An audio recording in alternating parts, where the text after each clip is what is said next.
Today, we are in the Grandstand with a TikTok sensation and part-time Formula 2 race winner, Robert Shwartzman. How are you doing today, Robert? I'm good, thank you. If I understand correctly, you've just arrived in Bahrain, is that right? No, I'm on my way. So we've just got you beforehand. Yes. Well, in either case, obviously it's going to be a very exciting season for you. You've gone from strength to strength since that session back in Magny-Cours with Prema. How vital have they been for where you've got to now? Well, it's definitely was very nice to join them, and I think it was the perfect decision in my career. And I'm very happy that it went well. The path with Prema FDA, it all went very well. It was a big decision, big step, but at the end. We were working very hard through the years and we sort of progressed, and I'm happy to be here with them. They have allowed you to be the F3 champion, and what a year that was. Do you have any regrets back from that race in Sochi when you took the title about not actually taking the victory on that day as well? I know you were thinking of the championship, but would you have liked to have stood atop the podium and celebrated the victory at home? I mean, obviously, it would have been more nicer the victory, but I don't regret anything. It was definitely the most bright day in my career. It was, I think, one of the best I had. It was basically everyone there, my father too. And yeah, it was a very special day there in Sochi at my home. It's been nice, and I didn't really see any point of taking the risk, and I'm very happy with what I did with my decision. And at the end, we came up with the championship win. Yeah, you did, and not many people get to win a championship on home turf, so a very, very unique sort of victory as well. And you mentioned you had your family there, you had a lot of fans there, and some people who always seem to be there are Ferrari.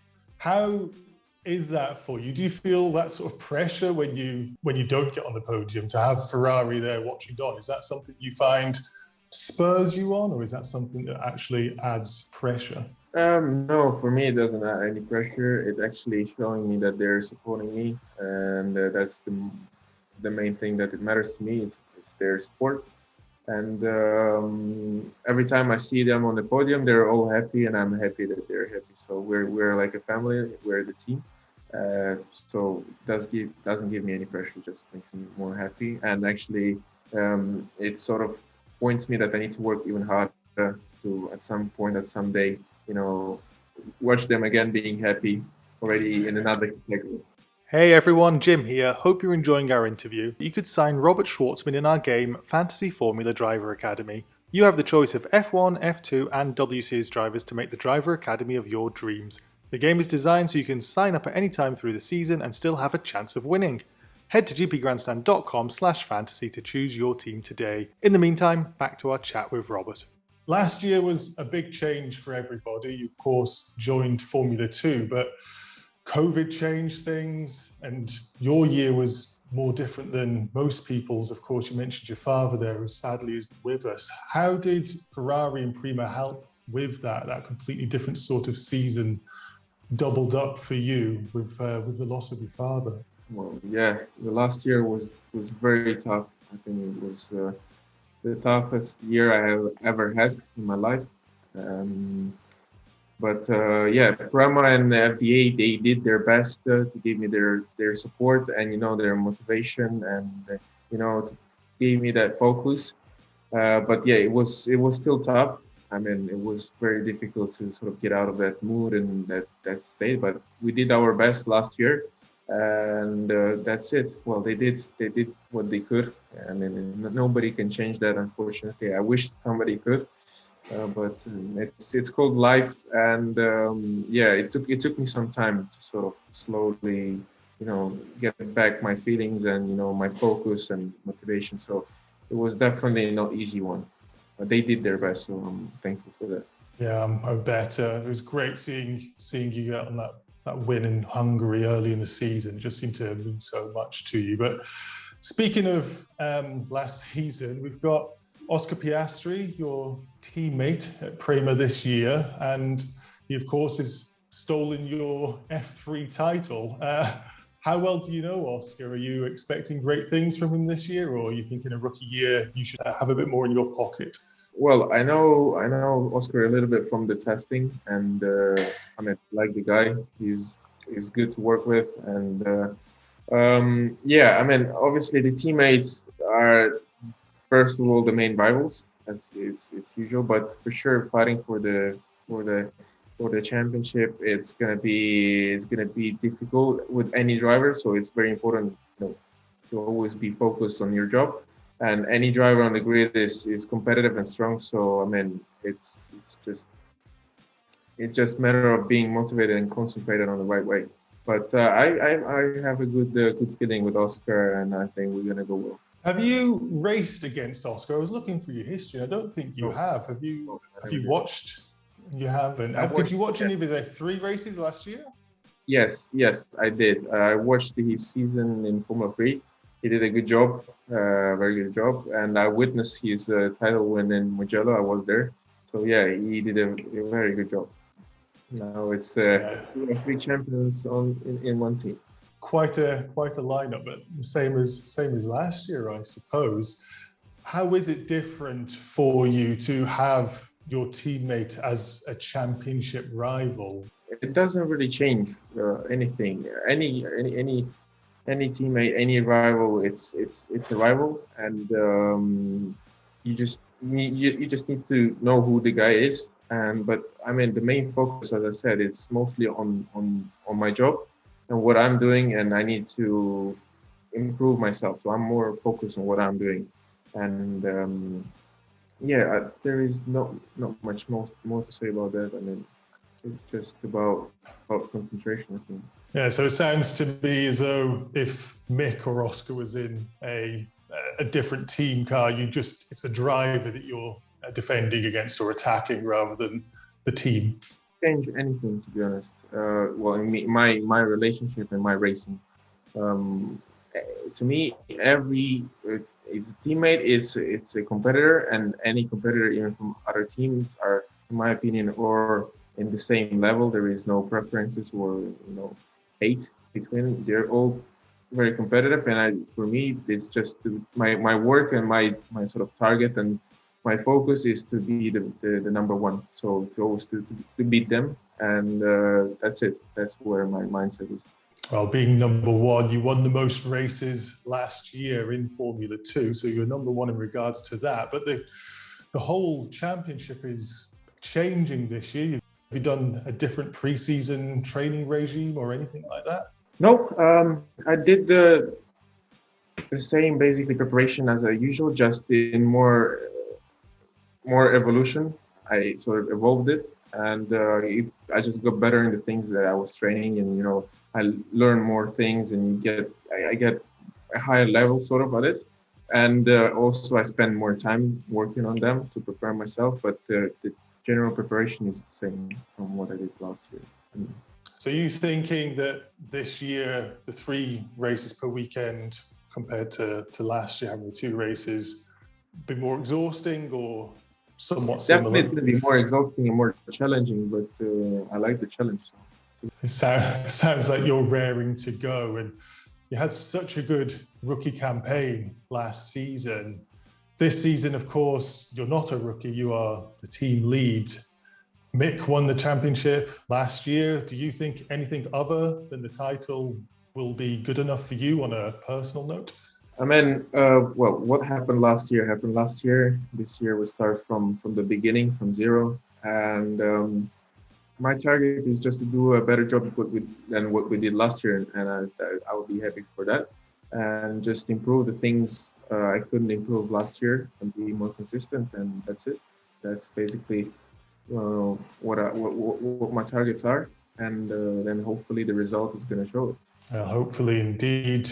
Prema, of course, have Gasly, Leclerc, and now Schumacher from last year, and all of those guys won the title with the team you're at, and then went on to a Formula One seat. Do you think a Formula One seat's a certainty if you win the title? Surely there's not much more than you can prove to show that you're ready for that step up.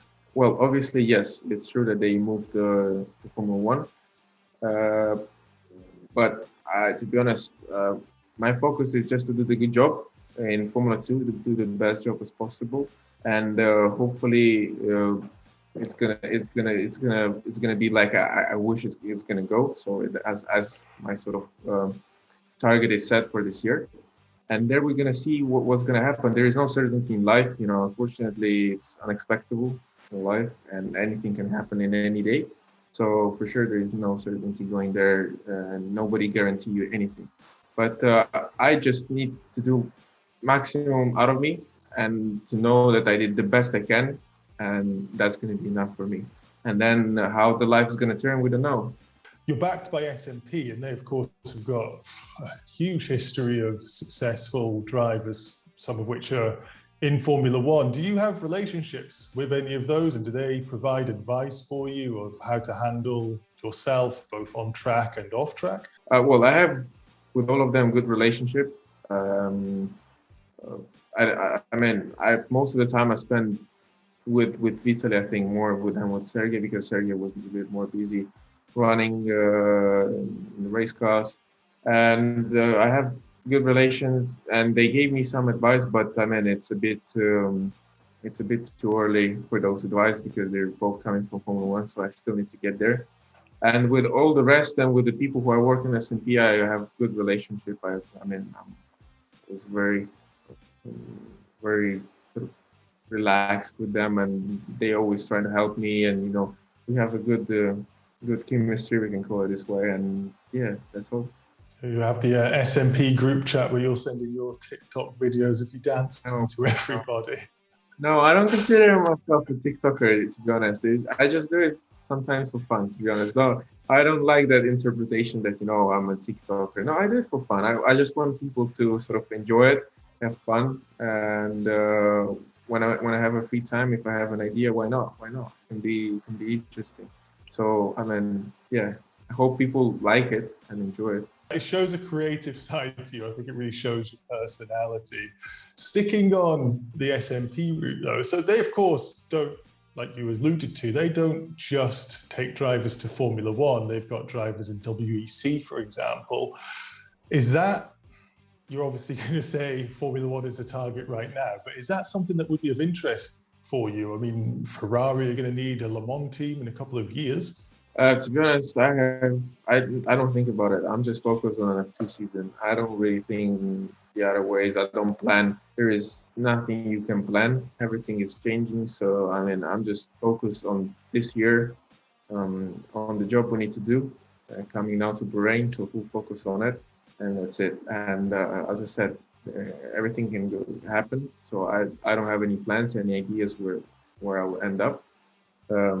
So yeah, I mean, obviously the target you already said, where is my target, my dream, and then we're gonna see how it goes. Now your target, of course, is Formula One, and just to round things up, you have driven Formula One cars. You've been very lucky to test some of the Ferraris. How has that been for you? How was the track? How were the cars? You've had a few tests now. Was very, very impressive. Was very nice days. I liked it a lot.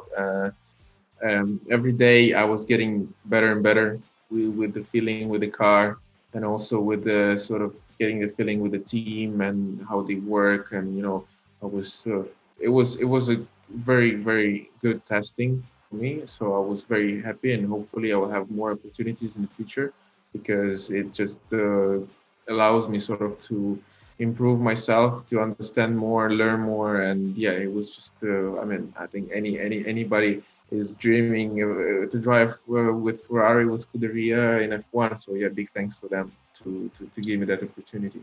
Do you have any standout memories from those test days that you've got? Any sort of, I don't know, an anecdote of pressing the wrong button on the steering wheel or anything like that? I think my driving and generally like the work, I was very focused and very concentrated to be, you know, just to do everything right.